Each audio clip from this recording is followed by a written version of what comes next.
ማለዳችሁን ከአማራ ሚዲያ ኮርፖሬሽን በቀጥታ ከሚተላለፍላችሁ አሚኮ ንጋት የዜናና የመረጃ ሰዓታችን ጋር ያደረጋችሁ ስለሆነ እጅግ እናመሰግናለን የተከበራችሁ ተመልካቾቻችን። ዘገባዎቻችን ደግሞ አሁንም ቀጥለዋል። በተከታይነት ወደ ሳይንስና ቴክኖሎጂ ጥንቅራችን ልናልፍ ነው።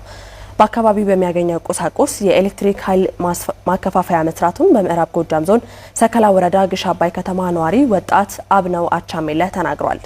በውጭ ሀገር የሚመረተውን የፕላስቲክ ማከፋፈያ የሚተካ ሲሆን በጥራትና በዋጋም የተሻለ መሆኑ ተገልጿል። ስራ ፈጣሪው አሁን ላይ ማከፋፈያዎቹን በማምረት በተለያዩ ከተሞች ምርቱን በተመጣጣኝ ዋጋ ለገበያ ማቅረቡ ተገልጿል። ንጉስ ስንታየው ተጨማሪውን ይነግረናል።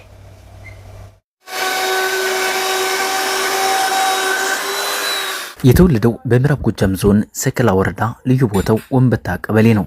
ወጣት አብነው አቻሜለ ገና ከልጅነቱ ጀምሮ ከትምህርቱ ጎን ለጎን የፈጠራ ስራዎችን ሲሰራ ቆይቷል። በተለይ የአንደኛ ደረጃ ትምህርቱን አጠናቆ ወደ ግሽ አባይ ሁለተኛ ደረጃ ትምህርት ቤት ሲያደርግ የወዳደቁ የኤሌክትሪክ እቃዎችን በመጠገን የፈጠራ ስራን ለመጀመር ምክንያት እንደሆነው ይገልጻል። ስራውን በጥገና ሀብሎ የጀመረው ወጣት አብነው ያገለገሉ የፕላስቲክ እቃዎችን በተለምዶ ኪቶ ጫማ ተብለው የሚጠሩ እቃዎችን በመሰብሰብ ለኮምፒውተርና ሌሎች የኤሌክትሪክ እቃዎች የመብራት ማከፋፈያነት የሚያገለግሉ ዲቫይደሮችን መስራት መቻሉን ተናግሯል። ወደዚህ ስራ ከመግባቴ በፊት ጥገና ነገሮችን ሞክር ነበር። ቻርጀር እንደዚህም ደግሞ በዚሁ መልክ ከኪቶ ጫማ ሶል ዲቫይደር ስራ ነበረኝ። ከዛ በኋላ ነው እሱ ማቴሪያሎች ምቹ ስላልሆኑ በአቅራቢያ በማገኛቸው ማቴሪያሎች ወደ ጣውላ ቀይሬ ሰርቻለሁ። ወጣት አብነው ከፈጠራ ስራው በተጓዳኝ በወላይታ ሶዶ ዩኒቨርሲቲ በስፖርት ሳይንስ የመጀመሪያ ዲግሪውን ማጠናቀቁን ነግሮናል። የፈጠራ ባለቤቱ በተመረቀበት የስራ ዘርፍ ላይ በስራ ፍለጋ ጊዜውን ማቃጠል አልፈለገም። ይልቁንም የፈጠራ ስራውን በማጠናከር ወደ ገቢ ምንጭነት መቀየር መቻሉን የተናገረው ስራውን የጀመሩት ከዛ በፊት ነው፣ ዩኒቨርሲቲ ከመግባቴ በፊት።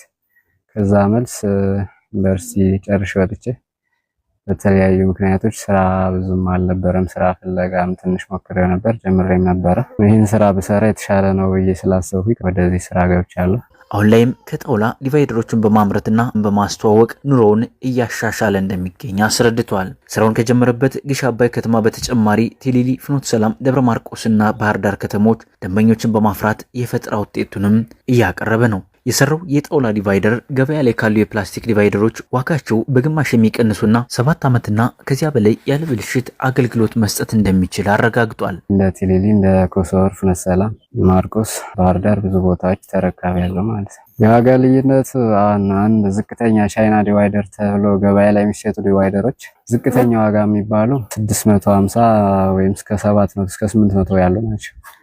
እኔ ግን ትንሽ ማቴሪያል ስለጨመረ ወደ 350 እና 400 ከፍ አድርጌዋለሁ እንጂ በ150 እና በ200 አቀርብ ነበር። ያው ልዩነቱ አንደኛ አይሰፋም አይቀልጥም፣ ሁለተኛ ደግሞ ስቶቭ በዲቫይደር መጠቀም አይቻልም። አሁን ግን እኛ በሰራ ነው በዚህ ልክ በዲቫይደርም ስቶቭ መጠቀም ይቻላል ማለት ነው። ብዙ ሰዎች የሚመሰክሩለት ነው።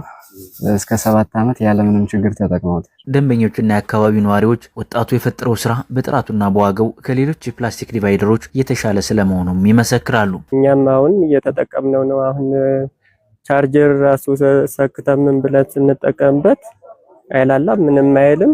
ሌላው ግን እነዚህ ቻይናዎች ሽቦዎች ይላሉ።